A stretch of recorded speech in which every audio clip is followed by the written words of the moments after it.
Picture this. You're at a family gathering, and your uncle leans over with that knowing smile. Beta, rent देना पैसा बर्बाद करना है. अपना घर लो. EMI तो rent जैसा ही है. And everyone nods like this is some kind of universal truth written in the Vedas. But here's what nobody at that dinner table is telling you. That single piece of advice, followed blindly, could cost you literally crores of rupees over your lifetime. Not lakhs. Crores. I'm not here to tell you that buying a house is bad. That would be just as foolish as saying it's always good. What I am here to do is show you the actual mathematics. The numbers that real estate agents, your relatives, and even banks don't want you to see. Because when you see these numbers, you'll understand why this decision, this single financial choice, could be the difference between retiring wealthy at 55 or working until you're 70. Today we are going to break down the price-to-rent ratio that exposes whether your city's real estate is overpriced. We'll calculate the true opportunity cost of locking 25 lakh rupees in a down payment. And we'll do a head-to-head comparison of what happens to your wealth when you pay EMI versus when you invest that same money. By the end of this video, you won't need anyone's advice. You'll have a framework to make this decision yourself, based on your own numbers, your own goals, and your own life. Let's dive into the math that nobody shows you. Before we talk about EMIs and investments, let's start with a concept that most Indians have never heard of. The price-to-rent ratio. This is a simple calculation that tells you whether property in your city is fairly priced or wildly overvalued. Here's how it works. Take the price of a property and divide it by the annual rent you would pay for the same property. Let me give you a real example. Say you're looking at a 2 BHK flat in Bangalore priced at 1 crore rupees. The rent for a similar flat in the same area is around 30,000 rupees per month, which is 3,60,000 per year. Divide 1 crore by 3,60,000. You get a price-to-rent ratio of about 28. Now here's what these numbers mean. Globally, a ratio between 15 and 20 is considered fair. Below 15, buying starts making strong financial sense. Above 20, renting is often the smarter choice. Above 25, and the market is significantly overpriced for buyers.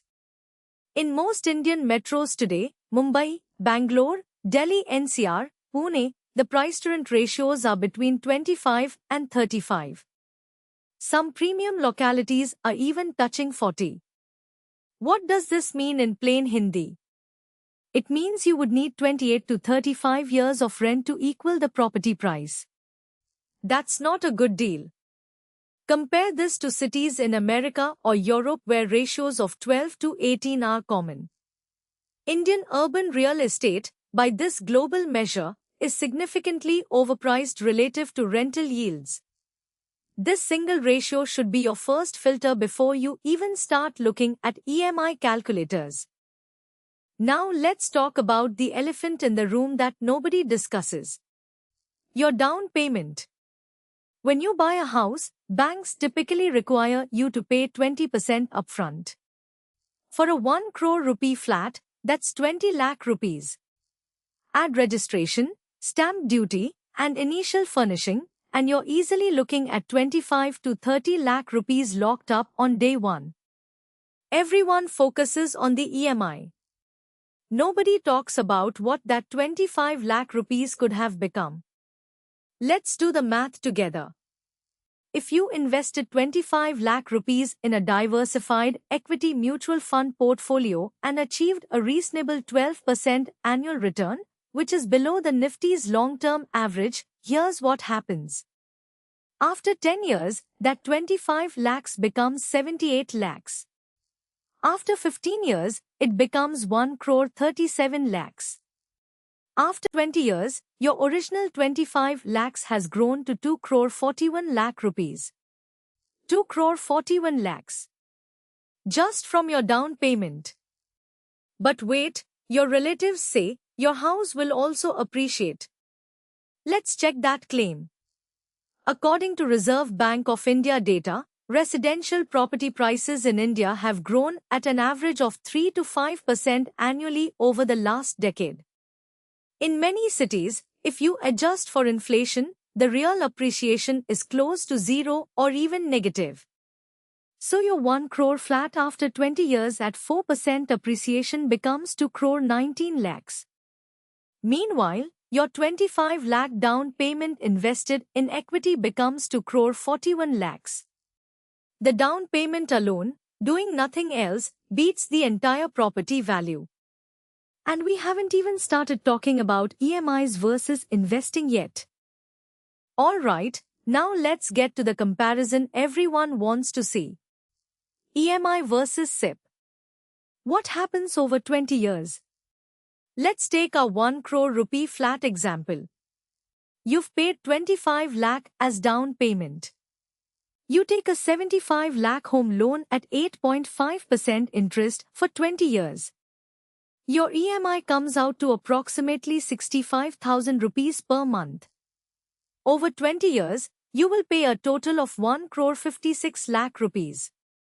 Read that again. For a 75 lakh loan, you pay back 1 crore 56 lakhs. The interest alone is 81 lakh rupees. More than the original loan amount. Now let's look at the renter who invests the difference. They're paying rent of 30,000 rupees per month for the same flat.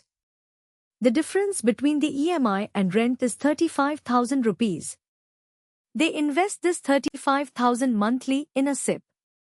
At 12% annual returns over 20 years, that monthly SIP of 35,000 becomes 3 crore 50 lakh rupees. But wait, we need to account for rent increases. Let's assume rent increases by 5% every year. Even with this, the average monthly difference invested is still significant. Running the full calculation with rent escalation, the renter investor still ends up with approximately 2 crore 80 lakhs in their investment portfolio. The buyer has a fully paid house worth maybe 2 crore 20 lakhs at 4% appreciation. Plus they have zero liquid investments because all their money went into EMIs. The renter has 2 crore 80 lakhs in liquid, accessible wealth. The difference is staggering. And this doesn't even account for the flexibility, the career opportunities, the ability to move cities that the renter maintains. Now I know what some of you are thinking. But Mahayukti, you're not accounting for everything. You're right. So let's account for everything, including the costs that home buyers conveniently forget. First, maintenance charges. In any decent society or apartment complex, you're paying 3 to 8,000 rupees monthly. That's 36 to 96,000 per year. Over 20 years, that's anywhere from 7 to 19 lakh rupees. Second, property tax. Depending on your city and property value, this ranges from 10 to 50,000 annually. Over 20 years, another 2 to 10 lakhs. Third, repairs and renovations. Your home will need waterproofing, painting, plumbing repairs, electrical work, appliance replacements. Conservative estimate is 1 to 2% of property value every year. That's another 20 to 40 lakhs over 2 decades. Fourth, opportunity cost of illiquidity. What if you get an amazing job offer in another city? What if you need to raise capital for a business opportunity? Property takes months to sell, often at a discount. Your locked equity can't help you when you need it most. Fifth, society politics, difficult neighbors, construction around you that destroys your view and peace. These don't show up in any spreadsheet, but they're very real costs to your quality of life. Add all these hidden costs together and your ownership expense increases by another 50 lakh to 1 crore rupees over 20 years. Meanwhile, the renter simply doesn't pay for any of this. Landlord's problem. The renter's only job is to keep investing the difference and watching their wealth compound. Now, before you think I'm completely against buying, let me be clear. There are situations where buying absolutely makes sense. Let me give you the framework. First scenario, the price-to-rent ratio is below 20. If you find a property where the ratio is below 20, and especially if it's below 15, the math starts favoring buyers. This is more common in smaller cities, Tier 2 and Tier 3 towns, and certain specific localities. Second scenario, you plan to stay for at least 15 years. If you're certain about your city, your locality, and your life trajectory for 15 plus years, the transaction costs and illiquidity become less relevant. Third scenario, you have non-financial reasons that are worth the cost. Maybe you want to renovate freely without landlord permission. Maybe you want generational stability for your children. Maybe you have elderly parents and need accessible design. These are valid reasons, just know you're paying a premium for them. Fourth scenario, you're getting exceptional financing or property deals. Employer housing loans at subsidized rates, inherited land you're building on, or genuine below-market deals from distressed sellers. Fifth scenario, you're already financially secure. If you've already built a substantial investment portfolio and buying a house is supplementing your wealth rather than replacing your wealth building, go ahead. What doesn't make sense is making your first major financial move a highly leveraged, illiquid real estate purchase simply because society told you that's what adults do. Your framework should be simple. Calculate the price-to-rent ratio. Calculate opportunity cost of down payment. Compare EMI plus all costs versus rent plus disciplined investing. Then make your decision with full information, not family pressure. So where does this leave you? What should you actually do? Here's your action plan, step by step. Step 1. Calculate the price-to-rent ratio for any property you're considering. Take the full price, divide by annual rent for equivalent property.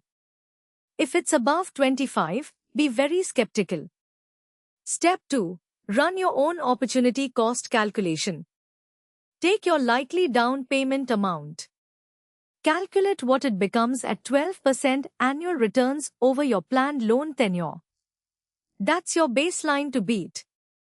Step 3. Get the real EMI number including all costs. Add monthly maintenance, insurance, property tax divided by 12, and a repair fund of at least 1% of property value annually. That's your true monthly ownership cost. Step 4. Calculate the rent plus invest difference. Take rent, subtract from total ownership cost, and that's what you could be investing monthly. Run a SIP calculator for your loan tenure. Step 5. Add non-financial factors. How certain are you about staying? How important is ownership to your mental peace? What career flexibility do you need? Step 6. Make your decision based on data, not emotion. If buying wins on your specific numbers and suits your life stage, buy confidently. If renting and investing wins, rent confidently and ignore the uncles at family gatherings. The goal isn't to own property. The goal is to build wealth and live well. For many urban Indians, especially in metros with inflated prices, renting and investing is the mathematically superior path. Don't let society's outdated scripts make you poorer. Do the math. Trust the numbers. Build wealth your way. If this video helped you see things differently, hit that subscribe button. Share this with a friend who's facing this decision. And drop a comment telling me your city and what the price-to-rent ratio looks like there. Until next time, this is Mahayukti Finance, helping you build wealth with clarity, not confusion.